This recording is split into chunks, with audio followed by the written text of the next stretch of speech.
Messieurs, mesdames, j'ai coupé le son. On va s'il vous plaît accueillir du coup nos invités ce soir pour le projet N8. Messieurs, mesdames, s'il vous plaît, avec nous ce soir, nous avons Matt et Grégoire. Bienvenue à vous. Salut tout le monde. Bonsoir tout le monde. Comment allez-vous? Ça va super et toi? Ouais, super. On est en train de discuter avec la communauté un petit peu de tout et de rien. Et donc, on est chaud patate pour écouter un joli projet qui s'appelle donc N8 ou N, peut-être on le prononce autrement, vous allez pouvoir nous le dire aussi. Mais avant qu'on parle peut-être du projet, peut-être qu'on peut avoir une petite présentation. Alors, juste avant aussi, on a parlé juste avant de ma moustache. Enfin, on a essayé, on l'appelle même pas une moustache apparemment. Et puis vous débarquez comme ça, donc c'est pas super cool. Mais désolé. Ouais, j'avoue, je laisse un peu pousser. Hein. Vous auriez pu faire un effort. Désolé, on y pensera la prochaine fois. Merci beaucoup. Alors, volontiers une petite présentation. Matt ou Grégoire, je vous laisse commencer. Je vais commencer alors. Je m'appelle Grégoire, j'ai 31 ans, je viens de Paris. Je suis ingénieur de formation. J'ai travaillé pendant 5 ans sur la réalisation de gros projets industriels en Afrique puis en Europe. Ensuite, je suis retourné m'installer à Paris. J'ai bossé pour une start-up super cool qui s'appelle Stanley Robotics. Malheureusement, le Covid a changé les plans de la boîte et j'ai dû me réorienter et je suis un peu parti voyager. Et je me suis redirigé vers ce que j'aimais beaucoup, une passion que j'ai depuis mon adolescence. C'est un milieu dans lequel je traîne, on va dire, et je travaille un peu depuis une douzaine d'années, qui est la musique électronique. Et du coup, je me suis remis à organiser des soirées et à mixer un peu parce que je mixe depuis une douzaine d'années en club. J'ai également un label qui a 3 ans maintenant et qui a sorti plusieurs vinyles et on prépare notre deuxième release digitale. Et puis à la fin d'année dernière, Mathieu m'a contacté pour me parler de son projet qui désormais s'appelle Night, mais il s'appelait autrement avant. Il va vous en parler mieux que moi. Et donc c'est vrai que en tant que amateur, adopteur du Web3, curieux, ingénieur curieux et puis passionné de musique électronique, c'est un projet qui m'a tout de suite parlé et que j'ai rejoint du coup en début de cette année. En gros, magnifique. Voilà. Merci bien. Du coup, moi, c'est Mathieu. J'ai 30 ans. J'ai travaillé pour des clubs de musique électronique à Paris. J'ai été DJ aussi comme Grégoire. J'ai eu un collectif de musique avec lequel j'organisais des soirées ici sur Paris. J'ai aidé à l'organisation de festivals aussi. J'ai fait pas mal de choses dans le milieu de la musique électronique. Après, j'ai monté une agence qui est aujourd'hui un venture studio Web3 blockchain, basé ici à Paris, qui s'appelle ERA 2140, que j'ai cofondé et dont je suis encore un petit peu aujourd'hui head of growth, même si j'ai vocation à me rediriger entièrement vers Night dans les semaines qui viennent. Et puis, je suis le fondateur original du projet Night. Donc voilà, comme l'a dit Grégoire, je l'ai appelé pour qu'il rejoigne l'aventure en fin de l'année dernière. Il faut savoir qu'on se connaît aussi depuis de nombreuses années et que c'était pour moi la personne la plus adéquate pour ce rôle-là. Donc voilà. Magnifique, super. Alors, j'ai pas mal de questions pour vous ce soir. Je suppose que le projet est lié à la musique. C'est Ouais. bien ça? Magnifique. Est-ce que vous pouvez nous expliquer un petit peu plus qu'est-ce que c'est Night? C'est plus logique. Je sais pas pourquoi j'ai dit N8 d'ailleurs. Night, yes. Du coup, Night, c'est une plateforme sociale qui a pour but de rassembler dans la musique électronique les artistes, le public et les organisateurs d'événements. Donc en fait, on essaye de créer un écosystème qui soit vertueux pour tout le monde, pour justement qu'il y ait plus d'interaction et rassembler les différents acteurs. À savoir que ce projet-là, il est né en 2016, donc à l'époque où je travaillais pas mal dans la musique électronique sur Paris. J'avais fait une Google Maps sur laquelle je mettais des pins de tous les clubs de musique électronique dans le monde. Et du coup, cette carte, elle a fait un petit buzz à l'époque. Il y a eu plus d'1,5 million de vues dessus. Tous les médias spécialisés dans le monde ont repris l'information. Il y a eu des articles partout.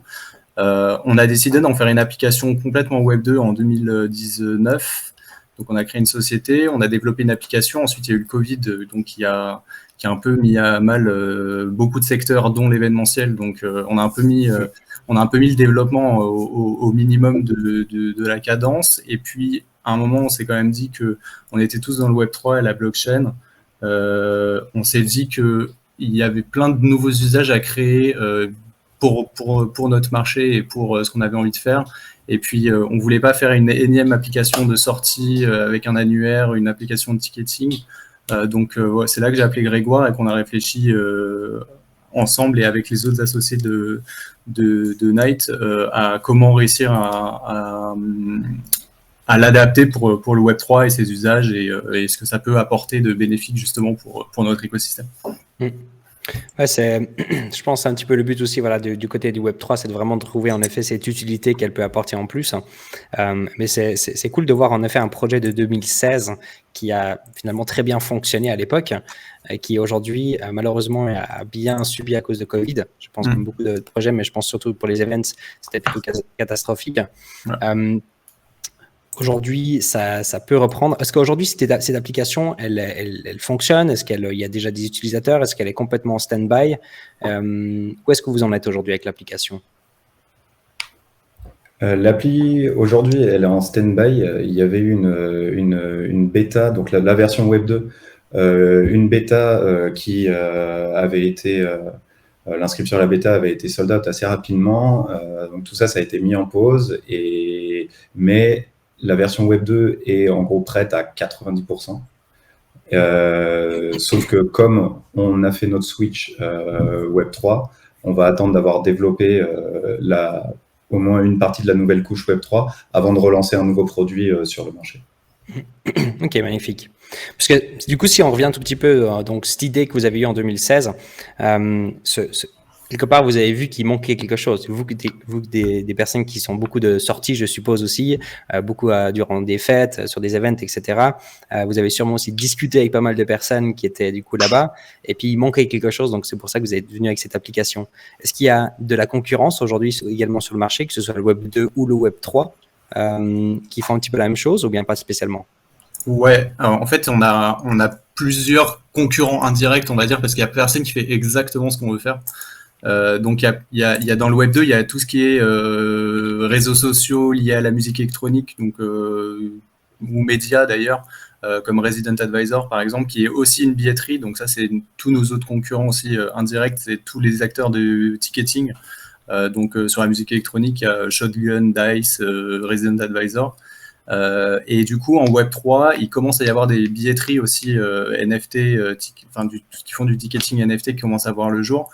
Donc c'est pas des concurrents directs dans le sens où nous on est plus une plateforme sociale, un réseau social entre guillemets, j'aime pas trop ce terme, mais c'est un peu ça. Et du coup nous on aura une couche billetterie, mais c'est pas c'est pas ça notre vision. On veut pas être juste une billetterie, on veut être vraiment une plateforme communautaire. Donc voilà, on a ça, on a aussi un modèle dont Grégoire va peut-être parler juste après de party and earn, où en fait les gens qui font la fête sont rémunérés.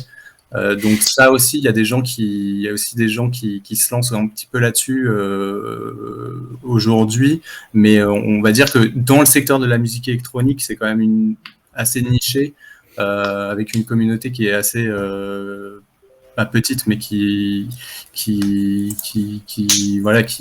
c'est très niché, quoi.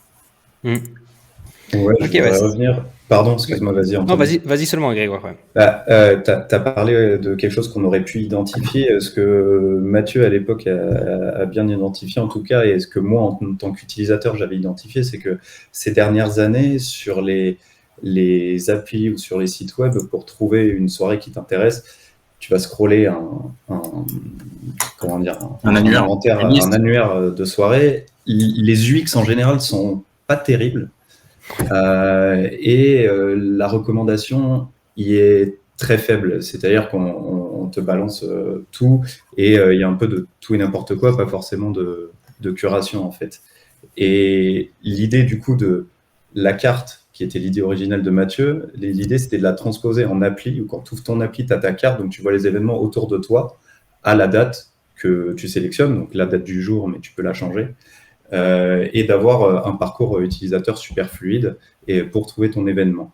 Et également de recommander les événements aux utilisateurs en fonction de leurs goûts musicaux, des événements auxquels ils sont allés, etc. Ce qui ne se fait pas trop aujourd'hui. Et on est allé un peu plus loin que ça. Ça, c'était déjà, on va dire, l'idée de base. On est allé un peu plus loin que ça, c'est-à-dire que la musique électronique, pour ceux qui ne connaissent pas vraiment l'histoire, c'était quelque chose de très communautaire à l'origine.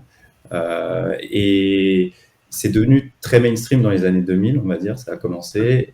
Et aujourd'hui, on va dire depuis une quinzaine d'années, c'est devenu un gros business. Maintenant, les DJ, les artistes sont des grandes stars et il y a énormément d'argent en jeu. Il y a beaucoup d'organisateurs de soirées qui visent une rentabilité, ce qui est normal parce qu'ils ont des entreprises à faire tourner, mais malheureusement, ça se fait aujourd'hui bien souvent au détriment de l'expérience globale des gens qui vont dans les soirées.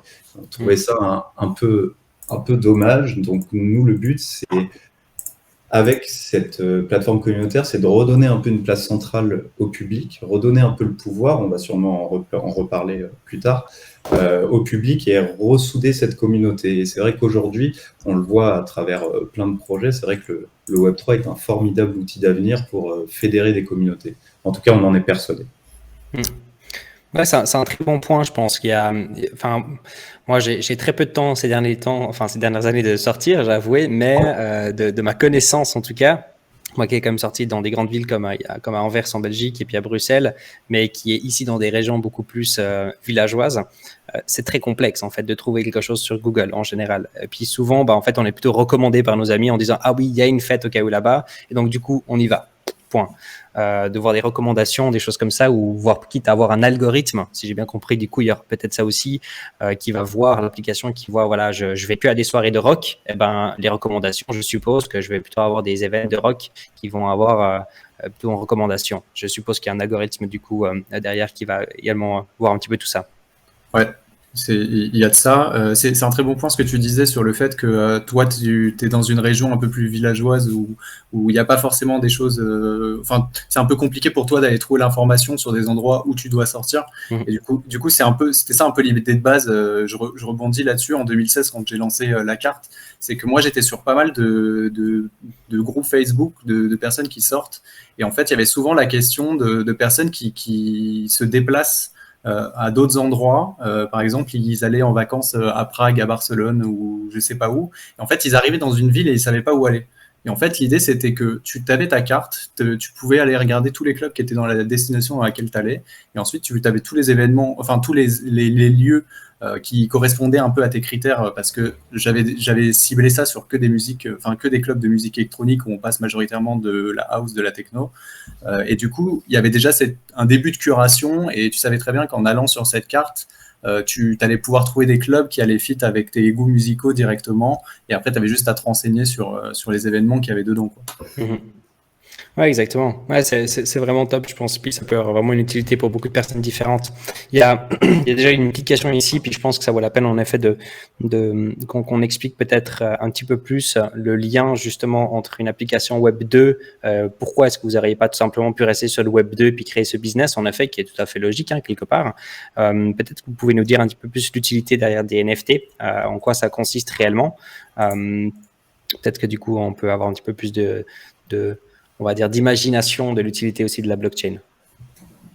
Carrément. La première, donc l'idée qu'on a eue, c'est une des idées, c'est la billetterie en NFT. Pourquoi en NFT? Parce que c'est une bonne réponse au problème de faux billets, par exemple.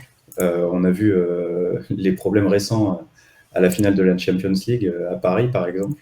Non, je savais pas.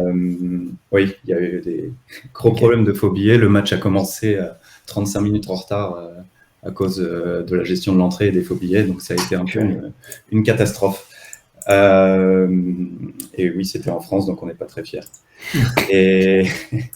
Et donc, c'est vrai que le NFT résout ce problème et également le problème tout ce qui est le marché noir, la revente des billets, les prix qui explosent sur les plateformes de revente de billets. Là, pour les organisateurs, il y a un moyen de contrôler un peu le marché secondaire et avec notre propre marketplace pour que les gens se revendent les billets. Autre chose qui est très intéressant dans les NFT, c'est que ces dernières années, alors maintenant on a des billets digitaux quasiment tout le temps, hein, c'est des PDF avec des QR codes, on les garde pas parce qu'on les utilise une fois, on les scanne, après on les oublie dans nos emails et de toute façon c'est pas beau. Et l'avantage du NFT, notre idée c'est de faire collaborer des organisateurs de soirées ou des clubs avec des artistes, donc des graphic designers, des artistes 3D, des artistes vidéo, pour faire des séries de NFT qui seront les billets d'accès à une soirée. Et ensuite, ça deviendra des objets numériques qu'on peut collectionner et se revendre, etc. Et donc, là-dessus, sur le marché secondaire, après la soirée, les organisateurs et les créateurs pourront toucher des royalties, etc.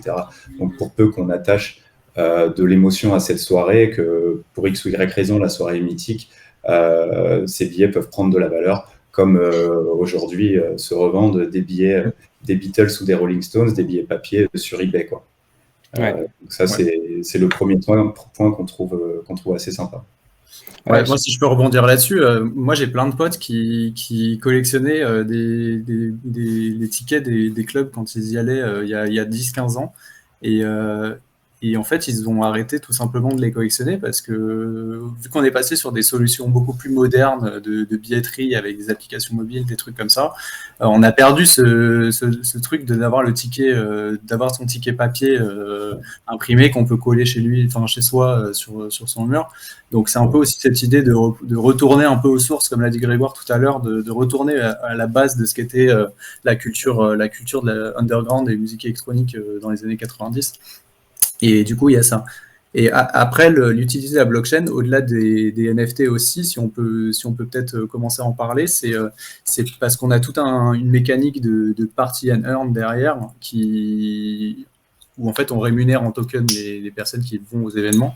Donc en fait, on avait aussi besoin d'avoir, parce qu'aujourd'hui on pourrait le faire sans blockchain en soi, mais il y aurait moins d'intérêt à le faire en termes de traçabilité, de sécurisation, de plein de choses. C'est une infrastructure complètement différente, hein, ça c'est sûr.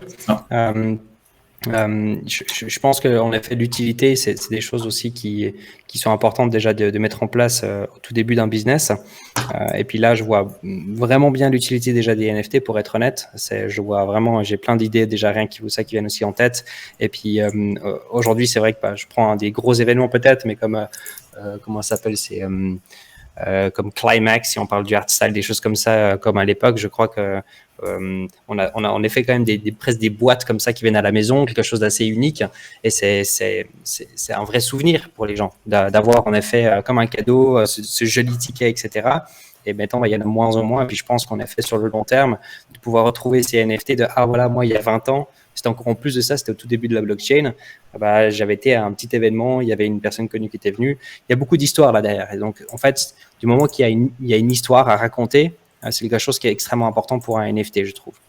Je pense que aussi dans la blockchain et puis dans la majorité des projets, je pense que l'utilité va venir aussi avec le temps.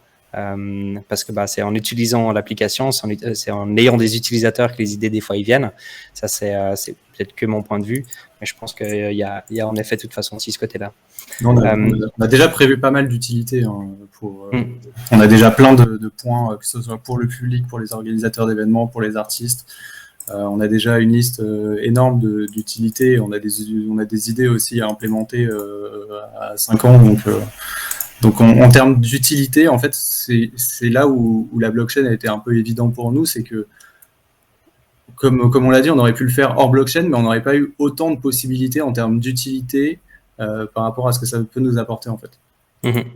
Et puis peut-être aussi une question de sécurité, peut-être aussi, parce que c'est un gros pain dans ce milieu-là, et je pense que c'est lié à l'entertainment en général, que ce soit pour des concerts, des festivals, des matchs de foot ou quoi, il y a toujours ce problème. Exactement. Aujourd'hui, est-ce que vous êtes déjà en relation un tout petit peu avec des artistes, avec des événements, des choses comme ça qui ont un certain intérêt de travailler avec vous, ou bien est-ce que pour l'instant on est vraiment sur un stade de projet développement? Oui, bien sûr. On est en contact avec pas mal d'artistes.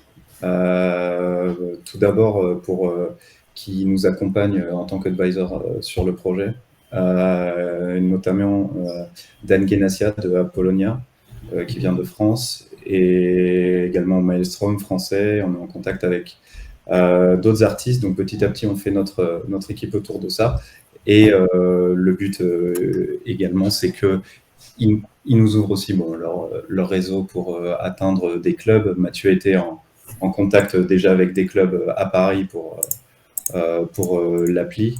Et chacun de notre côté, on connaît des organisateurs de soirées, de festivals, etc. Donc, ça sera aussi par eux qu'on essaiera l'avantage, c'est qu'on a déjà un réseau. On a déjà un réseau dans ce milieu-là, que ce soit à Paris ou un petit peu à l'étranger.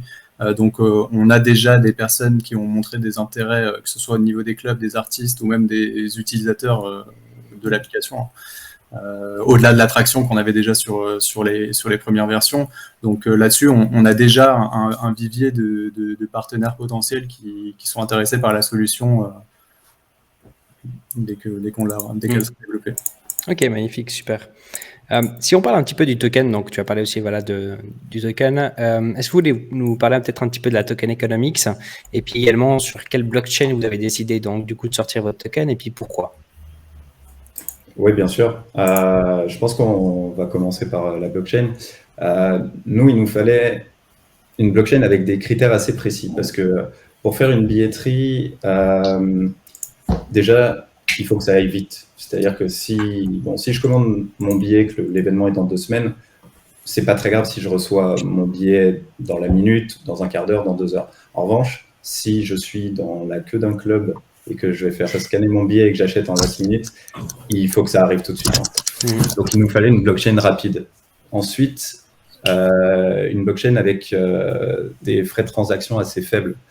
Parce que aujourd'hui, les plateformes de ticketing traditionnelles, elles prennent des frais et nous, on ne voulait pas arriver sur le marché avec des frais plus grands que cela, en fait. Sinon, les gens ne vont pas acheter nos billets s'ils sont plus chers. Alors, même si on apporte un service différent, nous, on ne voulait pas. Donc, des frais de transaction faibles, quelque chose de sécurisé. Et notre choix, c'est porté sur Tezos, du coup, parce que ça répondait à tous ces critères-là. Ouais, à savoir que je veux juste rebondir sur le côté frais du réseau. Quand, en fait, dans notre argumentaire sur pourquoi on a voulu se diriger vers une blockchain qui propose des frais moindres, c'est que dans le ticketing traditionnel, une grosse partie du prix du billet, il est conditionné par les frais bancaires qui sont liés aux transactions, que ce soit que ce soit le prestataire de paiement ou les frais bancaires liés après au virement entre le club et la billetterie qui du coup répercute ces frais de gestion directement sur le prix des billets. Et du coup, on ne pouvait pas se permettre, en utilisant la blockchain qui permet une réelle alternative aux banques et tous les frais bancaires qui y sont liés, en arrivant avec un produit qui est au même prix au même montant en termes de frais. C'était juste pas possible pour nous et c'est pour ça qu'on veut vraiment diviser ces frais-là. Et au-delà de Tezos, au-delà de tous ces critères-là, je pense qu'il y en a un qui est important aussi de rappeler, c'est que via ERA 2140, qui est le Venture Studio qui participe au projet, également dans lequel je suis Head of Growth, qui est assez proche de l'écosystème Tezos français. Et du coup, c'était important à la fois pour nous dans l'écosystème et d'un point de vue facilité, entre guillemets, vis-à-vis de nos développeurs qui connaissent déjà Tezos. C'était plus simple de se lancer sur cette blockchain-là. Et puis je sais pas, il y a un côté très artistique aussi sur Tezos qui est beaucoup plus niché, très artistique, qui nous plaît aussi vachement. Donc voilà. C'est pas de la BNB chain. Voilà, c'est ça.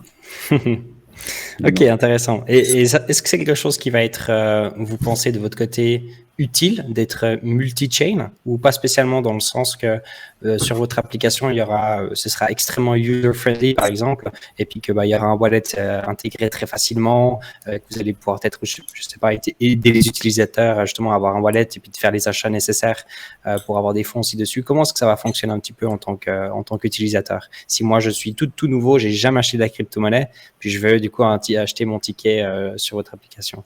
En fait, on va proposer deux onboarding différents en fonction de si tu es un crypto-friendly ou si tu es un newcomer dans la crypto.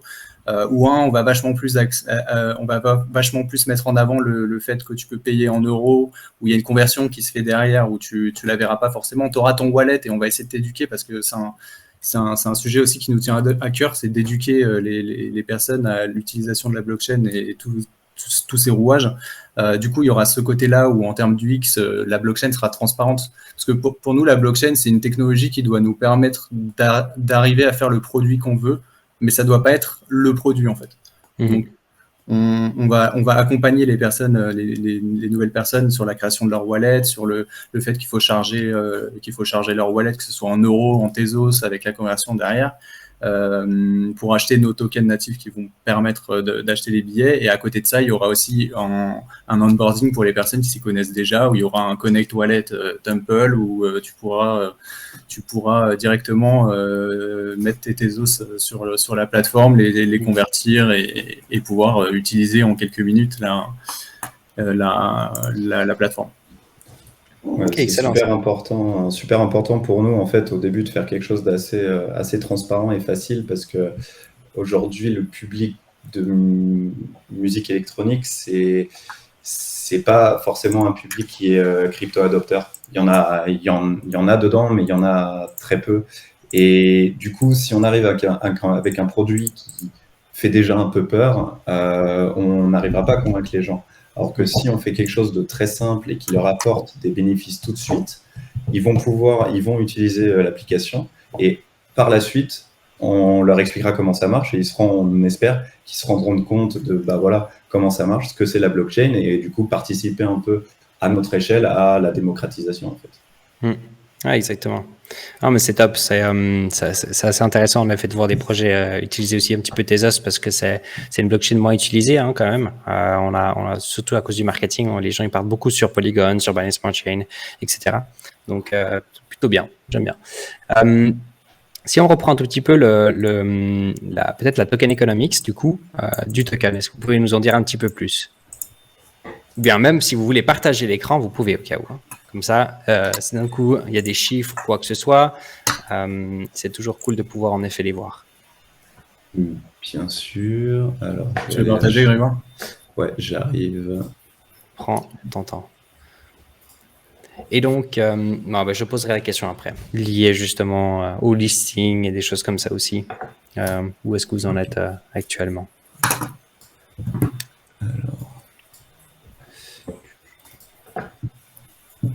Il y avait ici dans le chat aussi, vous avez étudié la blockchain Wax. Est-ce que vous avez pu voir la blockchain Wax? Alors, je t'avoue, elle n'était pas dans notre shortlist. On l'a pas vraiment étudiée. De ce que je vois, c'est que c'est assez. Alors, c'est surtout le play to earn. C'est énormément là-dessus. C'est vrai que les transactions sont extrêmement faibles et rapides. Ça, c'est sûr. C'est vrai qu'il y a pas mal d'utilités qui pourraient être bien pour vous, mais après, ça dépend de ce qu'on cherche. Ouais, c'est vrai qu'il y avait quelques blockchains en shortlist, mais bon, à un moment, il faut bien faire un choix. Et c'est vrai que Tezos, ils ont quand même des partenariats assez solides, des projets sur lesquels ils ont travaillé avec des banques, etc. Et puis en plus, c'est français, donc il y avait un peu d'affect aussi. Magnifique. Alors, du coup, on voit ton écran au cas où. Ouais, c'est bon. N'hésite pas à nous en dire un petit peu plus. La répartition, on pense qu'elle est assez classique. Globalement, on réserve évidemment des tokens à l'advisory, la team, la trésor. Je pense qu'il y a le plus gros point, ce qui n'a pas été mis à jour d'ailleurs, notre party and earn, ça c'est, je pense, c'est le truc dont on voudrait parler. En gros, on aimerait on va récompenser les gens qui vont aller faire la fête. Alors, comment? C'est-à-dire que les gens qui vont acheter des tickets en NFT sur l'application, une fois qu'ils vont aller à l'événement, leur billet va être scanné. Et à ce moment-là, on va leur rétribuer des tokens. En fait, et c'est là où la blockchain est très intéressante, c'est-à-dire que nous, on considère qu'on peut prendre une commission des frais sur la plateforme sur chaque ticket qui sera moindre que la plupart des plateformes de ticketing. Et sur ces frais-là, on va en prendre une partie pour la rétribuer aux gens qui vont participer aux événements. Donc, ils vont à la soirée, ils gagnent des tokens. Et avec ces tokens, derrière, ils pourront racheter des billets sur la plateforme ou éventuellement acheter des biens ou des services chez des partenaires. On peut penser évidemment acheter des consos en club ou des promos, un voucher dans l'appli de VTC pour rentrée de soirée. Et également, la chose qui pour nous est super importante, on n'a pas beaucoup parlé des artistes jusque-là, ils pourront récompenser les artistes qu'ils auront vus pendant l'événement. C'est-à-dire que je vais à un événement, évidemment, la plupart du temps, j'y vais pour un headliner, quelqu'un d'assez connu, mais souvent, il y a des petits artistes qui font un super job avant, en début de soirée ou en fin de soirée. Et le but, c'est que le public, avec ces tokens, puisse récompenser les artistes. Et derrière, c'est pas seulement un moyen pour l'artiste, de collecter des tokens, c'est cool, ça fait un peu des sous en plus. Ça donne aussi de la visibilité à l'artiste sur la plateforme aux yeux des organisateurs. Et donc, les organisateurs peuvent se dire, tiens, il y a cet artiste, il est plébiscité par le public, peut-être qu'on va le booker pour une soirée plus tard. Et ça leur permet d'adapter un peu leur offre artistique par la suite, quoi. Je sais pas si tu veux ajouter quelque chose, Matt. Ouais, non, tu as plutôt bien résumé la chose par rapport au party and earn. Et c'est pour ça qu'on a besoin d'une poche au début, même si le party and earn va rapidement être autosuffisant en termes de tokens, parce c'est pas comme sur un Move to Earn par exemple, vu que vous en parliez juste avant, où c'est un peu opaque sur la tokenomics et on sait pas trop comment ils arrivent à être sustainable dans le temps. C'est que nous, on a une poche qui est allouée au party and earn pour le démarrage, donc il va servir à récompenser, parce que c'est une mécanique d'achievement qu'on va mettre en place vis-à-vis des actions qui vont être performées sur l'application. Et à savoir qu'une fois que cette poche sera épuisée, entre guillemets, toute la mécanique, elle sera autosuffisante juste par le fait que les personnes achètent des tickets sur la plateforme, parce que c'est cette partie en fait, les rewards sont conditionnés par l'achat et pas par une opération magique qui crée des tokens et qui les récompense aux utilisateurs.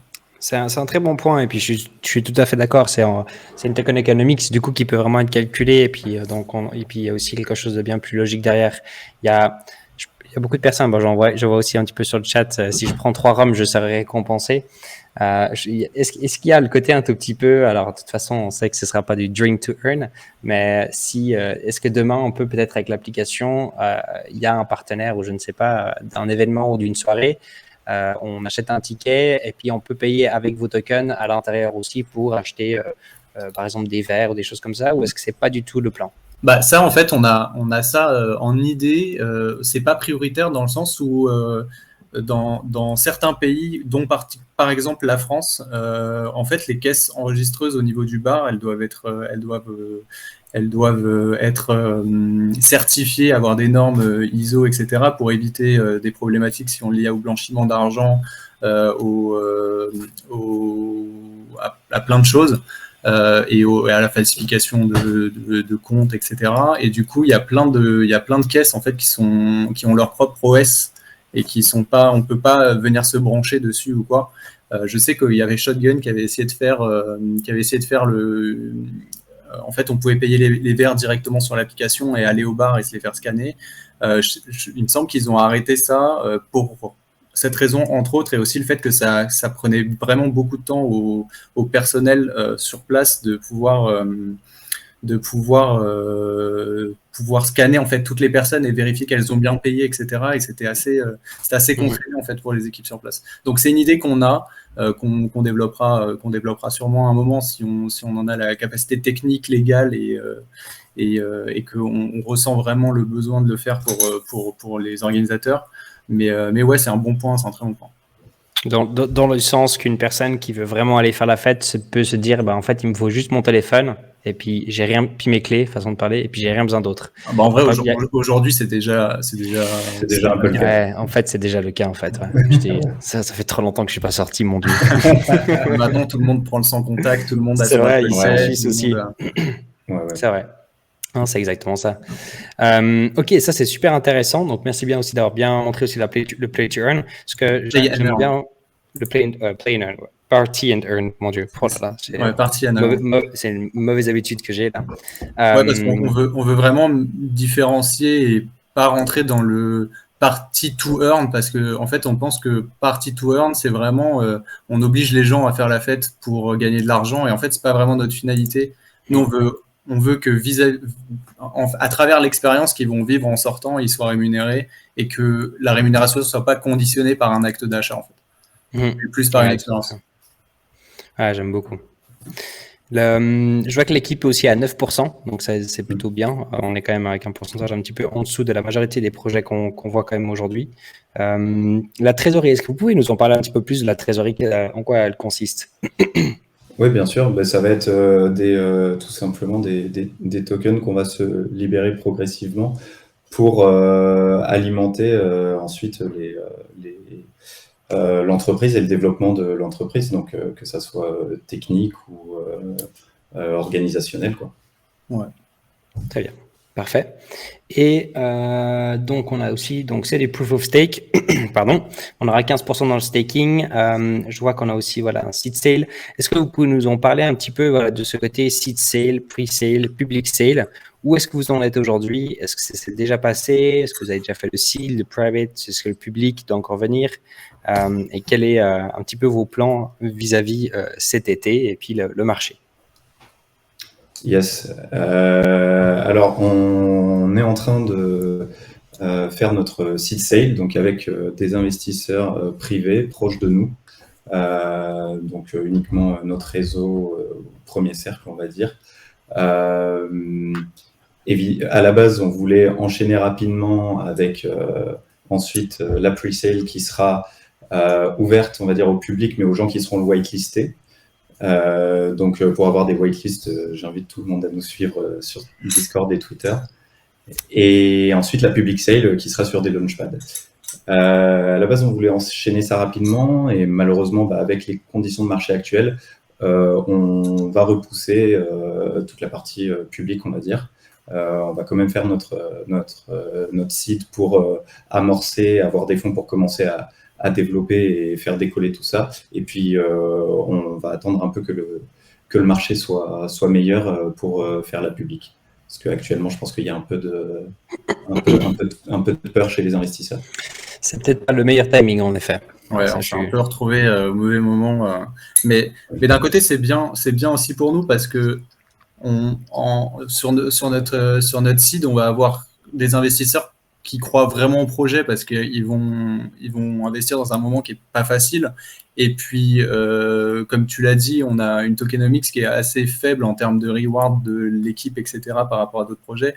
Parce que clairement, on n'a pas voulu faire ce projet. Enfin, je sais qu'il y a plein de projets qui se lancent et qui sont très à l'aise avec ça, sur le fait de vouloir faire une grosse vente et avoir plein de sous dans la boîte, et que ce soit se rémunérer eux ou cramer en opérationnel dans le truc. C'est que nous, on a quand même, c'est basé quand même sur nos coûts de développement, de marketing, etc. à venir. Et on peut déjà amorcer un développement très facilement avec cette seed.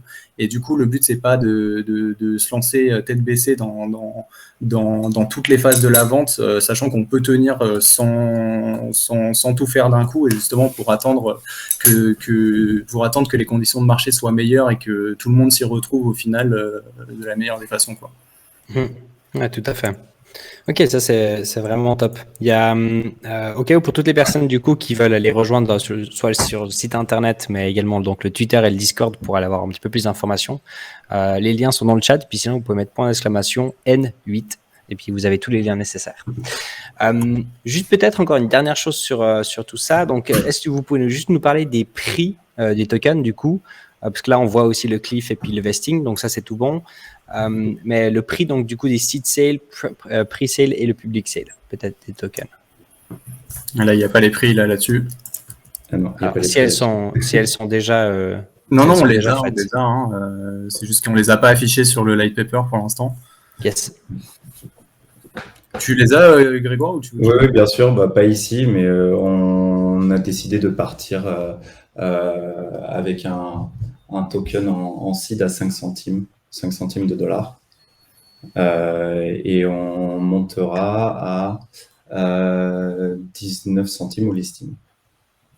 Donc ça c'est le public sale ou bien Le la public sale, public, 19 ouais. centimes. Et la, Ouais. la private à 13 centimes. Ouais, 13 centimes. Donc le seed sale à 5 centimes. Ok. c'est ça. Pour le seed sale, c'est uniquement pour des proches ou les investisseurs qui peuvent avoir un impact aussi sur le projet, ou est-ce que ça peut être pour un investisseur qui vient à partir de 5, 10 000, 20 000? Comment ça se passe? Bah, nous, via notre écosystème, on a quand même pas mal d'investisseurs et quelques whales qui peuvent débloquer des tickets entre 10 et 100K. Et à côté de ça aussi, on n'est pas fermé à des VC et des fonds, que ce soit crypto, equity crypto. Je sais qu'il y a des modèles un peu hybrides aujourd'hui où il y a des fonds qui rentrent par les deux côtés, Tradi, Web3. Donc on va aussi essayer de se positionner là-dessus parce que c'est toujours rassurant à la fois pour les plus petits investisseurs et aussi pour tout ce qui est exchange, SEX, DEX, etc. C'est toujours rassurant d'avoir un fonds derrière le projet. Ça, c'est en termes de trust, c'est quand même pas mal, quoi. Tout à fait d'accord, exactement. Vu qu'on est déjà en partage d'écran, est-ce que vous aimeriez par hasard montrer le site internet ou autre chose sur le light paper déjà? Comme ça, avant de switcher. Je sais pas.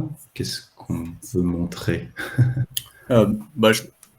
Sur le light paper, en vrai, c'est plus quelque chose. Il y a aussi pas mal de texte, etc. Donc, je pense que si les personnes veulent lire, ils peuvent aller faire un petit tour dessus. Ouais. Il est assez complet pour un light paper. On a un peu fait devoir prod dessus. C'est presque un white paper, c'est ça? Ouais, pratiquement. Bon, il manque toute la partie technique, etc. Mais si tu retires la partie technique avec toutes les formules de rémunération, etc., c'est pratiquement un white paper. Magnifique. Donc, et puis, est-ce que vous voulez montrer le site internet peut-être? Puis après, comme ça, on enlève le partage d'écran, sauf s'il n'y a pas l'utilité. Tu veux montrer le site, Mathieu?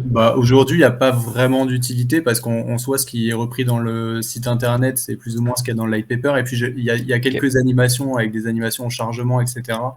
Et j'ai peur que en partage d'écran, ça soit pas assez fluide. Ouais. Non, c'est aussi souci. Joli, ouais, ça c'est vrai. Ouais.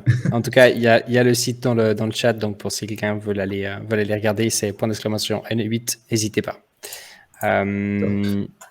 Ok, ça c'est top. Je vais donc du coup juste enlever ici le partage en attendant. Et puis, il y avait ici juste un petit commentaire parce que vous avez parlé un petit peu de Paris quand même aussi. Donc, je suppose, peut-être que c'est tout à fait le contraire, mais je suppose que l'application va surtout s'orienter sur tout ce qui est fête à Paris, les événements à Paris, etc. Est-ce que l'application sera seulement pour les Parisiens ou est-ce que c'est vraiment pour tout le monde? Surtout pas exclusif aux Parisiens. Surtout pas. J'ai beau être parisien moi-même, j'ai horreur de cette espèce de mauvaise réputation, parfois à juste titre, qu'on se trimballe avec une espèce d'exclusivité, etc. Et surtout pas parce qu'il y a des très très beaux événements partout, déjà dans beaucoup de villes en France, mais aussi dans d'autres pays. Pour être honnête avec vous, moi, dernièrement, je me fais un peu chier à Paris, d'ailleurs. Donc, surtout pas réservé aux Parisiens. On a envie que tout le monde en profite et pas seulement qu'en France. Ouais, en Europe, et puis, On va avoir un ailleurs. gros focus Europe au lancement. Magnifique. Et le but après, ça serait de target aussi le UK parce que c'est un gros marché en termes de musique électronique et de soirée en fait. Et après venir peut-être aller en Amérique du Sud ou en Amérique du Nord. Magnifique ça. Il y a ici des personnes aussi qui disent qu'ils peuvent volontiers être des bêta-testeurs. Est-ce que vous recherchez des gens justement au tout début du lancement de l'application, quand il va être lancé aussi, des gens qui viennent tester justement aussi, vous challenger pour vous donner des feedbacks, des choses comme ça? Est-ce que vous avez prévu quelque chose ou bien est-ce que du moment que ça va être lancé, c'est version 1 et puis on se lance puis c'est parti? Non, je pense qu'on va faire une session de bêta testing avec une partie des investisseurs qui ont investi dans le projet parce que je pense que c'est important de les impliquer aussi dans le développement. Au-delà du fait qu'ils aient investi dedans, je pense que c'est important qu'ils apportent aussi un petit peu d'un côté leur pierre à l'édifice. Et du coup, on a prévu juste avant le lancement officiel entre guillemets de faire un tirage au sort aléatoire. Hein. Il n'y aura pas de préférence pour un tel ou un tel. On fera ça aléatoirement entre les personnes qui ont investi pour pouvoir nous donner les feedbacks sur la première version et puis tester tout ça. Magnifique, super. Ici, Alcala qui dit pourquoi c'est limité à la musique électro? Ben ça, c'est tout simplement parce que c'est ce qui nous touche, nous. C'est une passion depuis qu'on est adolescent. Voilà, Mathieu a travaillé dedans. Moi, j'ai beaucoup traîné dedans et puis je travaille même dedans, on va dire, par passion et un peu bénévolement. C'est ça qu'on connaît, c'est ce genre de soirée qu'on connaît, c'est là où on a des contacts également. Et c'est ça qui fait le plus de sens pour nous. Après, peut-être qu'un jour, on s'ouvrira à d'autres styles si, en effet, ça a bien marché côté musique électronique. Mais nous, à la base, vraiment le pain de base, c'était sur le public de musique électronique qui recherche des soirées et qui ne sait pas où les trouver. Voilà, il y a deux cases ici qui dit vous êtes sur l'électro pour le moment, mais si ça fonctionne bien, ça pourrait s'ouvrir. Potentiellement. Ouais, je pense que c'est après avec une application. Je pense aussi qu'il y a moins de. Notre solution, elle répond, comme l'a dit Grégoire, elle répond à une problématique qui est très liée au monde de la musique électronique. Même si je pense qu'on peut trouver des usages dans plein d'autres styles de musique, mais je pense pas que ce sera exactement les mêmes. Et il n'y a pas cet aspect communautaire dans tous les genres. Donc voilà. Après, oui, on se ferme pas plus tard. Si on sent qu'il y a quelque chose, qu'on peut répondre à un pain ailleurs, why not, hein. Ouais, je pense qu'avec les utilisateurs aussi par la suite, si d'un coup il y a une demande, puis que vous sentez que les gens ils veulent aussi avoir une catégorie pour le rock ou bien une catégorie de tous les événements pour autre chose, je pense que ça peut être en effet assez intéressant d'avoir une application, un endroit sur lequel on peut retrouver les événements de différentes musiques aussi, ce qui va attirer beaucoup plus de personnes sur l'application. Je pense que c'est quand même lié aussi au business quelque part, hein, c'est d'avoir beaucoup d'utilisateurs, mais c'est... Enfin, de comment je le vois, hein, vous pouvez peut-être me corriger, mais j'ai l'impression qu'il y a en effet ce côté business et de pouvoir remettre une application en place qui est avec une bonne économie également sur le plus long terme. Mais je ressens aussi un petit peu ce côté communautaire aussi. C'est de retrouver vraiment comme d'avoir une place, un endroit où toutes les personnes sont passionnées par la musique électro. De pouvoir retrouver justement tous les endroits nécessaires, d'avoir sûrement une certaine communication peut-être aussi par la suite entre eux. Ouais, c'est sûr. Donc, ouais. Et après, la musique électronique, ça reste un gros marché hein, dans la musique quand même. Hein. Je crois que c'est le troisième plus gros marché, hein, la musique électronique, après le pop et le rock. Donc il y a quand même de belles opportunités avant, quoi. Enfin, ouais, exactement. Ouais, et puis ça, comme il a aussi bien dit Grégoire aussi avant, ça a aussi bien évolué aussi l'électronique aussi depuis toutes ces années. On l'a bien vu avec beaucoup d'artistes. Donc je pense que c'est ok, mais très intéressant en tout cas. Moi, ce que je peux proposer après, c'est que si d'un coup il y a des questions du chat, n'hésitez surtout pas aussi à poser d'autres petites questions, comme ça on va pouvoir peut-être essayer d'y répondre, parce que on a encore à peu près 10 minutes devant nous. Également pour ce soir, ce que je voudrais juste annoncer, donc il y a de la part de l'équipe, ils vous offrent également ce soir en giveaway, il y aura $100 en token, mais également 5 whitelists. Est-ce que vous pouvez nous en dire un petit peu plus du coup sur le whitelist? Et puis, merci beaucoup du coup pour les giveaways pour la communauté. Pour le whitelist, en quoi ça consiste exactement? Parce que du coup, ça veut dire que pas tout le monde peut participer au début pour pouvoir acheter le token, je suppose. C'est ça, ouais. Sur la première phase d'investissement, ce sera uniquement sur whitelist. À savoir qu'on n'a pas tranché là-dessus encore parce qu'il nous reste un petit peu de temps avant de le décider. C'est d'intégrer une logique de banding curve sur cette vente. Je ne sais pas si vous savez un petit peu ce que c'est. C'est-à-dire qu'en fait, le prix du token est généré via le smart contract en fonction de la supply qui reste à vendre.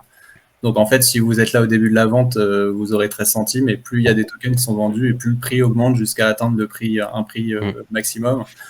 Et du coup, il y a un réel intérêt à être whitelist dans le sens où ceux qui vont investir en premier auront un prix plus avantageux par rapport au reste. Ok, magnifique, super. En tout cas, on vous remercie aussi du coup pour ça, parce qu'on va pouvoir faire ça dans à peu près 5 minutes. On va les tirer au sort du coup directement. On le fait toujours en live, comme ça permet aussi d'avoir cette transparence. Et puis on va tirer au sort du coup pour 5 whitelists du coup ce soir. Et puis également, on va faire un gagnant à $100 de token. Il nous faudra bien des adresses TESO, c'est pas des ERC20. Ce serait dommage de l'envoyer sur un ERC20 en effet. Ok, top. Alors, je vais juste regarder ici. Sinon, si d'un coup, il n'y a pas beaucoup de questions. Alors, en attendant, par contre, moi, ce que je pourrais encore peut-être juste vous poser comme question, c'est comment est-ce que vous voyez aujourd'hui, parce que ça fait déjà maintenant un petit moment aussi que vous travaillez quand même sur ce projet, comment est-ce que vous voyez un petit peu l'évolution de votre projet en question de nombre d'utilisateurs? Est-ce qu'il y a un petit peu des visions là-dessus aussi sur 2023, 2024? De toute façon, c'est pas un projet à court terme, hein, je suppose. Donc, non, c'est un projet long terme. Et en fait, on s'est posé un petit peu cette question il y a quelques mois parce qu'on avait vraiment l'impression qu'il y avait très peu de projets qui étaient liés à la musique électronique, aux NFT dans la musique, etc. Et là, en vrai, on commence à ressentir un peu une effervescence dans tout ce qui est NFT musique ces derniers mois. Et du coup, on pense vraiment qu'il va y avoir une adoption assez forte, que ce soit du côté des artistes, parce qu'au final, c'est eux qui sont les premiers ambassadeurs pour du mass market, c'est les artistes. Et du coup, il y a de plus en plus de gros artistes, que ce soit dans la musique électronique ou dans d'autres secteurs. Je sais pas, rien que Snoop Dogg, par exemple, qui a apporté énormément qu'on aime ou qu'on n'aime pas le hip-hop, qui a apporté énormément de nouveaux adopteurs à la blockchain et au Web3. Et en vrai, vu que de plus en plus d'artistes commencent à s'intéresser à ce milieu, à ce secteur, à tout ce que ça peut leur apporter, parce qu'on répond aussi à d'autres problématiques après via la blockchain pour les artistes qui sont liés aux rémunérations des plateformes de streaming, etc., et que ça permet d'avoir des liens plus directs avec la communauté.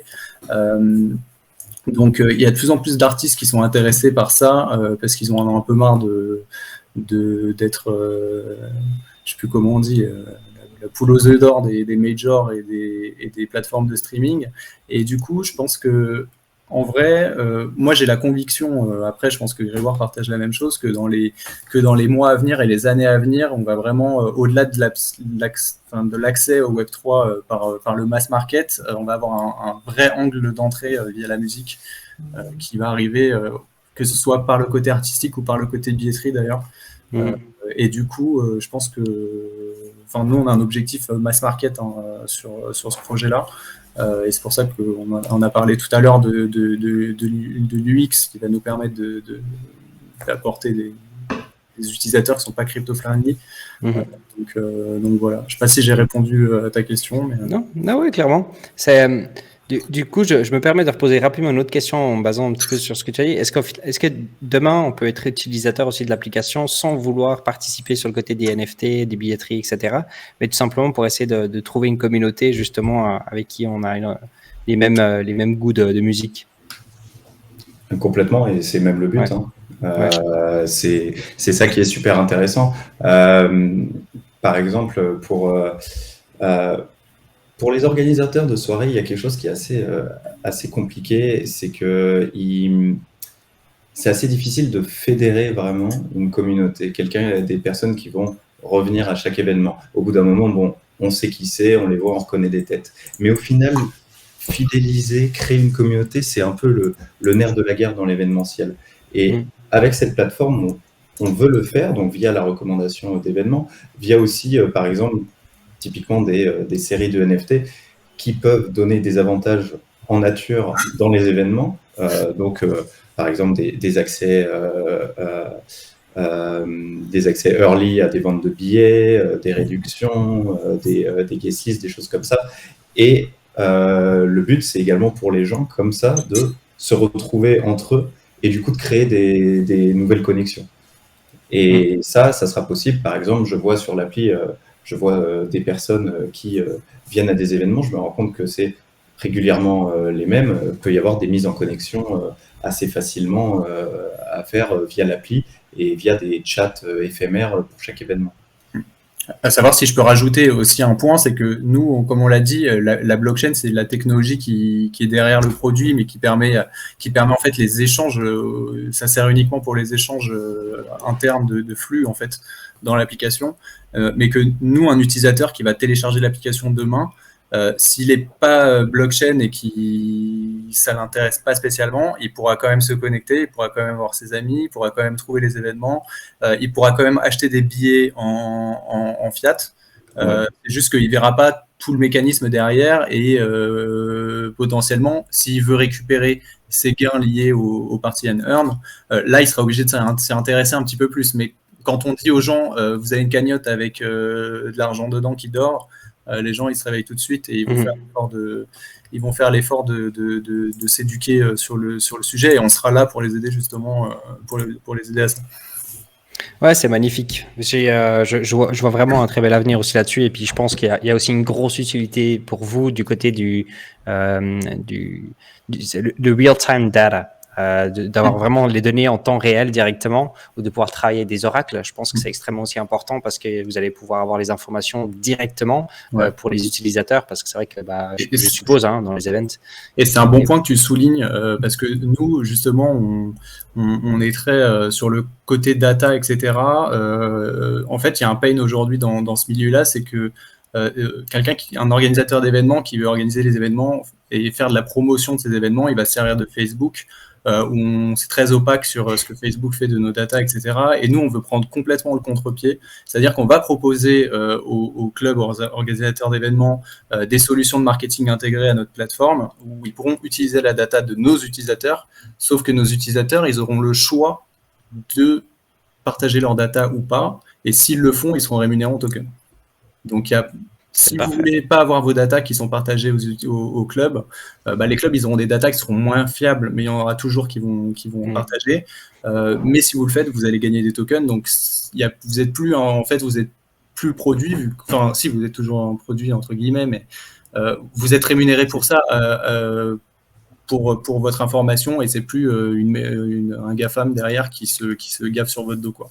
Pour moi, c'est la prochaine étape. En effet, il y a le côté où on ne veut plus être le produit, c'est sûr. Mais avant ça, il faut qu'on passe par d'autres étapes, de mon point de vue. Ce sera l'éducation liée aux data déjà en ligne. Les gens, ils n'ont aucune conscience de ce qu'ils sont en train de donner. Après, il y a la monétisation de la donnée directement, qui va être aussi encore bien différente. Mais je vois un impact typique.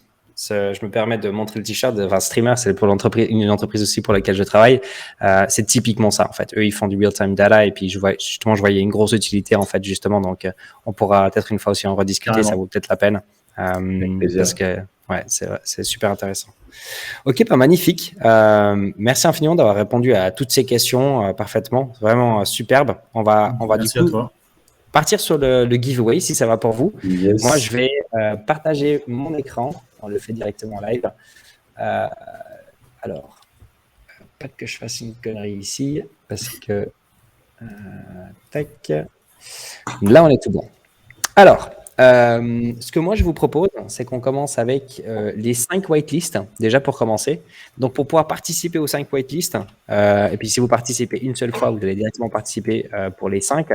On va tirer du coup 5 personnes, enfin le bot va tirer 5 personnes, et le 6e qu'on va tirer au sort, ce sera le gagnant pour les $100. Je vous propose qu'on fasse comme ça.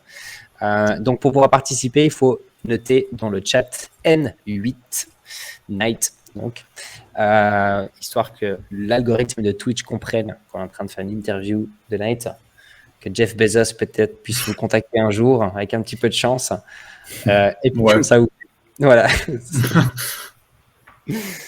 Et puis on vous laisse une petite minute à toutes et à tous, et puis comme ça, après on peut tirer au sort. Donc, on le fait directement comme ça, de cette manière. On aura notre community manager, Cartel, sur le chat qui va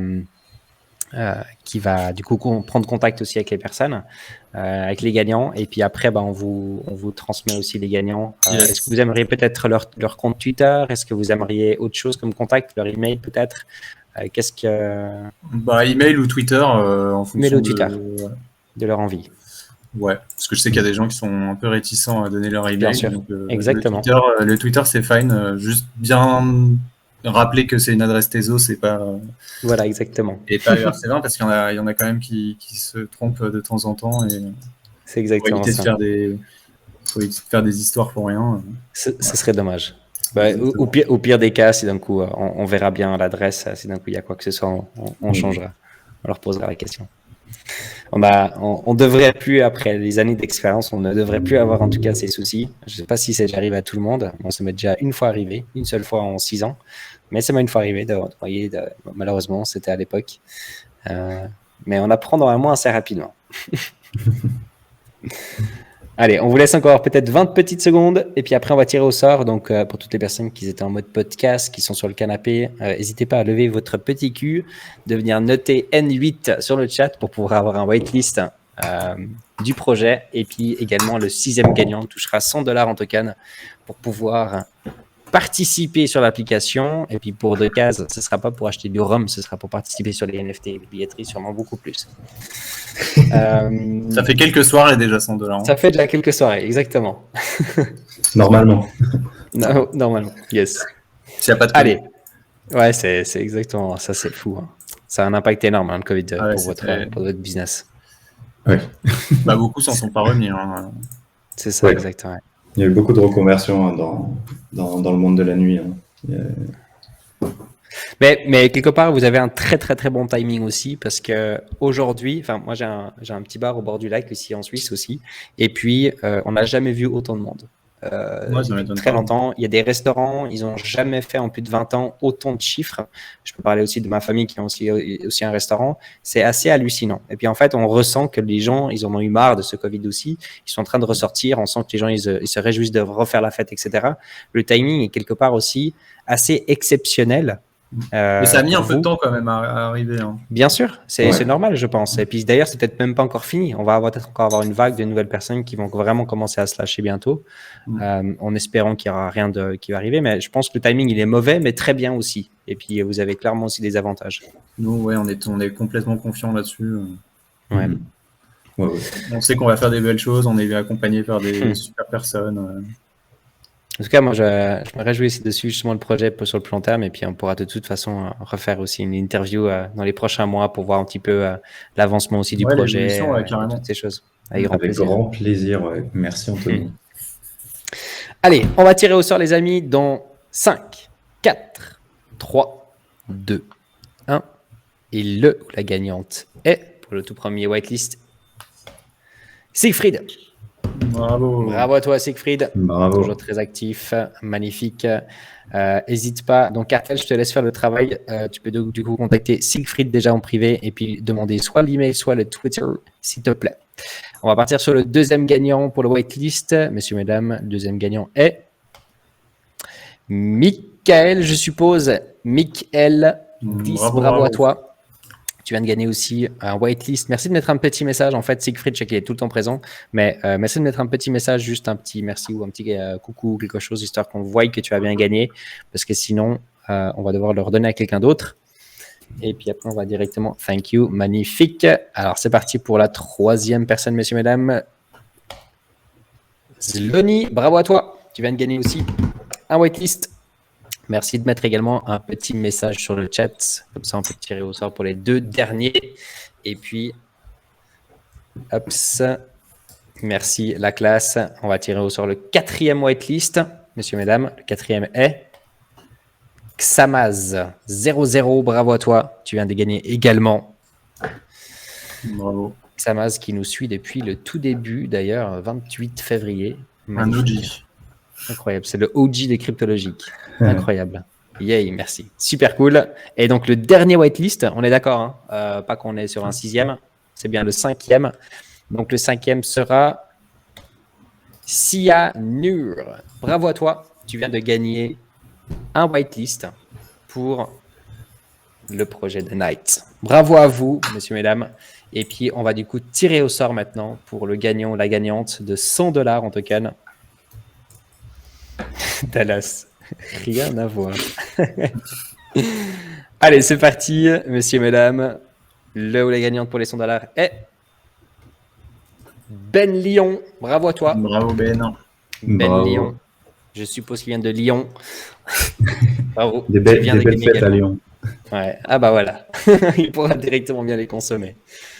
Merci de mettre aussi un petit message, s'il te plaît, Ben. Et puis comme ça, on peut... Merci, magnifique, super. Comme ça, Cartel te contactera, prendra toutes les informations nécessaires. Tu pourras se donner ton Twitter à toi ou ton email, tu peux choisir.